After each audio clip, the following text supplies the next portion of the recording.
Hi everyone, welcome to my channel. நான் உங்கள் ராகுல்.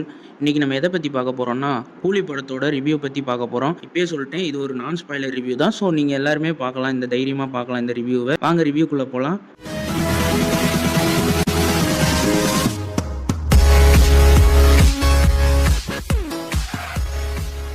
இந்த படம் ஒரு முரட்டு சம்பவம் தான். லோகேஷோட முன்னாடி படத்துக்கு இது ஒன்றும் சளைச்சது இல்லைன்ற மாதிரி சொல்லலாம்.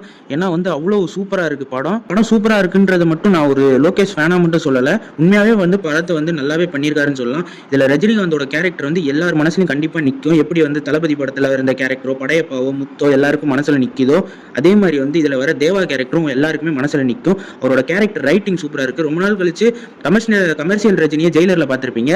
அதே மாதிரி ஒரு ரஜினியை கொஞ்சம் அப்படியே மாற்றி சூப்பராகவே காமிச்சிருக்காரு லோகேஷ் கனகராஜ். அது மட்டும் இல்லாமல் அவரோட மேனரிசம் எல்லாமே செம்மையாக பண்ணிட்டாங்க. அதே மாதிரி ரஜினியோட ஸ்டைலு, அந்த மேனரிசம் அப்படியே அவருக்கு இன்னமும் இந்த வயசுலையும் இருக்குது அப்படின்னு சொல்லலாம். அதுக்கப்புறம் பார்த்தீங்கன்னா இவ்வளோ ஸ்டார் காஸ்ட் இருக்காங்க, சும்மா போகிற கேரக்டராக தான் இருக்கும் அப்படின்னு எல்லாருமே நினச்சிட்டு இருந்திருக்கும். பட் எல்லாருக்குமே ஈக்குவல் இம்பார்ட்டன்ஸ் ஸ்க்ரீன் ப்ரெசன்ஸ் கொடுத்துருக்காரு லோகேஷ் கனகராஜ்.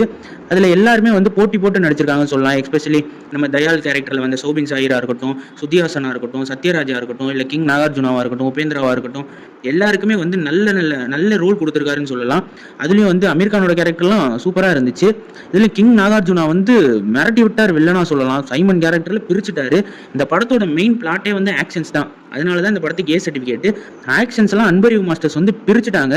எல்லாமே வேற லெவல் சீக்வன்ஸ். எப்படி லியோவில் பிரிச்சாங்களோ அதே மாதிரி இந்த படத்துலையும் பிரிச்சுட்டாங்கன்னு சொல்லலாம். அடுத்து ஒரு பேக் போன் யாருன்னு பார்த்தீங்கன்னா அனிருத் தான். அவரோட மியூசிக் பிஜிஎம் ஒவ்வொரு சீன்லையும் எலிவேட் பண்ணி அவ்வளோ சூப்பராக பண்ணியிருக்காரு. அது மட்டும் இல்லாமல் அந்த ட்ரெய்லரில் ரோல் பண்ண அந்த மாப்ஸ்டா சாங் இந்த படத்தில் கரெக்டான இடத்துல செட் ஆயிடுச்சு. அவ்வளோ சூப்பராக இருக்குது அந்த சாங். அப்படினோட வரும்போது அவ்வளோ சூப்பராக இருக்குது. ஐம் த டேஞ்சராக இருக்கட்டும், மோனிகா சாங்காக இருக்கட்டும், எல்லாமே பிளேஸ் பண்ண விதமும் சரி, ஸ்க்ரீன் பிரசன்ஸும் சரி, எல்லாமே சூப்பராக இருந்துச்சு.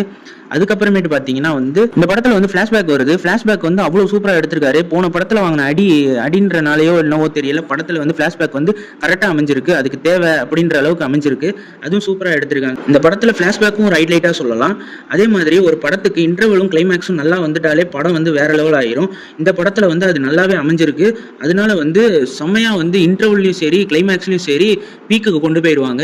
அது மட்டும் இல்லாமல் இன்னொரு விஷயம் ஸ்டார்டிங்கில் 50 இயர்ஸ் ஆஃப் ரஜினியோட டைட்டில் கார்டு போடுவாங்க. அதுவே சூப்பராக இருந்துச்சு. அதுலேருந்தே படம் எனக்கு அப்படியே உள்ளே எடுத்துகிட்டு போயிடுச்சுன்னு சொல்லலாம். இந்த படத்துக்காண்டி லோகேஷ் கனகராஜ் நிறையாவே எஃபர்ட் போட்டிருக்காருன்றது படத்தை பார்க்கும்போது உங்களுக்கே தெரியும்.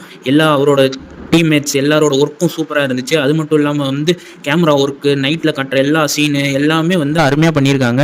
யங்ஸ்டர்ஸோட வேலைப்பாடு, யங்ஸ்டர்ஸோட எல்லா ஒர்க்கும் அப்படியே தெரியுது. லோகேஷ் கனகராஜ் அவரோட எஃபர்ட்டை நல்லாவே போட்டிருக்காரு. தெரியல, மிஸ் பண்ணிடாதீங்க, தேட்டரில் பார்க்க அவ்வளோ மாசாக இருக்கும். அதுக்கப்புறமேட்டு பார்த்தீங்கன்னா இதில் நெகட்டிவ்னு பார்த்தீங்கன்னா டியூரேஷனும் ஏ சர்டிஃபிகேட் கொடுத்தது தான். யூஏ சர்டிஃபிகேட் கொடுத்தது தான் நிறைய பேர் பார்த்துருப்பாங்களோ என்னவோ தெரியல. ஏ சர்டிஃபிகேட் கொடுத்ததுனால கொஞ்சம் பேர் தான் பார்க்குவாங்க. அந்த அளவுக்கு வைலன்ஸ் இருந்தாலும் ஜான்விக் அளவுக்கு இல்லை. ஏ சர்டிஃபிகேட் எதுக்கு கொடுத்தாங்கன்னு தெரியல. யூஏ கொடுத்திருந்தா கூட நல்லா தான் இருந்திருக்கும்னு நினைக்கிறேன் நான். அது மட்டும் இல்லாமல் டியூரேஷன் கதை எல்லாமே ஒரு பீக்கு கொண்டு போகுது. பட் டியூரேஷன் இன்னும் கொஞ்சம் கம்மி பண்ணியிருந்தா கரெக்டான அந்த மீட்டரோட முடிஞ்சிருக்குமோ அப்படின்னு தோணுச்சு. மற்றபடி படம் தேட்டரில் பார்க்க ஒர்த்தான படம். ஃப்ரெண்ட்ஸோட வீக்கெண்டில் என்ஜாய் பண்ணி பார்க்கலாம்னு சொல்லலாம். இதே மாதிரி நெக்ஸ்ட் ரிவ்யூவில் பார்ப்போம். Stay peace, stay safe. மறக்காம சர்ப்ரைஸ் பண்ணுங்க. தேங்க்யூ.